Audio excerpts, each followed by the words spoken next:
जय श्री कृष्ण दोस्तों, आज मैं आपको श्री कृष्ण की एक ऐसी अद्भुत कथा सुनाने जा रही हूँ जिसके सुनने मात्र से आपको 84 लाख योनियों में जन्म लेने के बंधन से मुक्ति मिल जाएगी। और दोस्तों, ऐसा मैं नहीं कह रही, हमारे वेदों और शास्त्रों में ऐसा जिक्र किया हुआ है। तो चलिए दोस्तों, अब शुरू करते हैं उस अद्भुत कथा को। कथा कुछ इस प्रकार से है।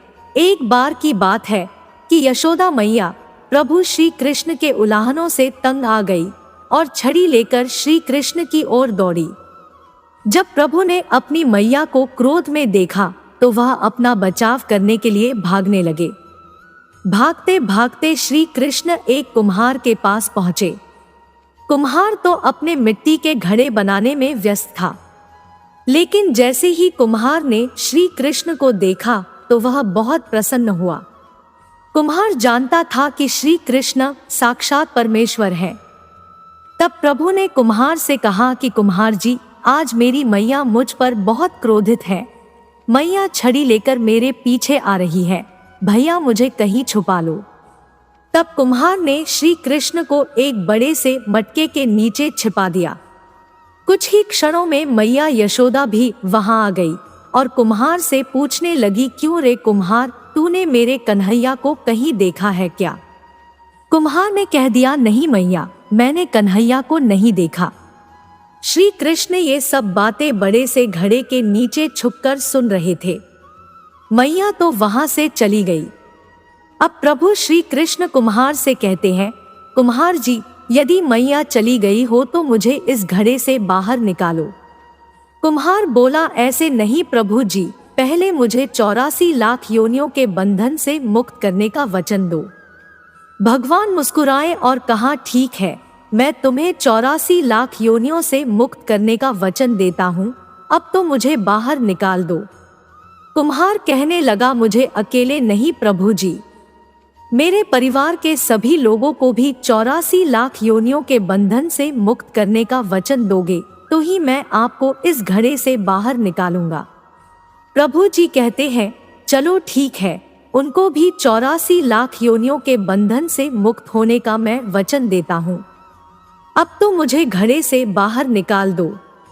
अब कुम्हार कहता है, बस प्रभु जी, एक विनती और है, उसे भी पूरा करने का वचन दे दो तो मैं आपको घड़े से बाहर निकाल दूंगा। भगवान बोले, वो भी बता दे, क्या कहना चाहते हो? कुम्हार कहने लगा, प्रभु जी, जिस घड़े के नीचे आप छुपे हो उसकी मिट्टी मेरे बैलों के ऊपर लाद के लाई गई है। मेरे इन बैलों को भी 84 लाख के बंधन से मुक्त करने का वचन दो। भगवान ने कुम्हार के प्रेम पर प्रसन्न होकर उन बैलों को भी 84 लाख के बंधन से मुक्त होने का वचन दिया। प्रभु बोले, अब तो तुम्हारी सब इच्छा पूरी हो गई, अब तो मुझे घड़े से बाहर निकाल दो। तब कुम्हार कहता है, अभी नहीं भगवान, बस एक अंतिम इच्छा और है, उसे भी पूरा कर दीजिए। और वो ये है, जो भी प्राणी हम दोनों के बीच के इस संवाद को सुनेगा उसे भी आप 84 लाख योनियों के बंधन से मुक्त करोगे। बस यह वचन दे दो तो मैं आपको इस घड़े से बाहर निकाल दूंगा। कुम्हार की प्रेम भरी बातों को सुनकर प्रभु श्री कृष्ण बहुत खुश हुए और कुम्हार की इस इच्छा को भी पूरा करने का वचन दिया।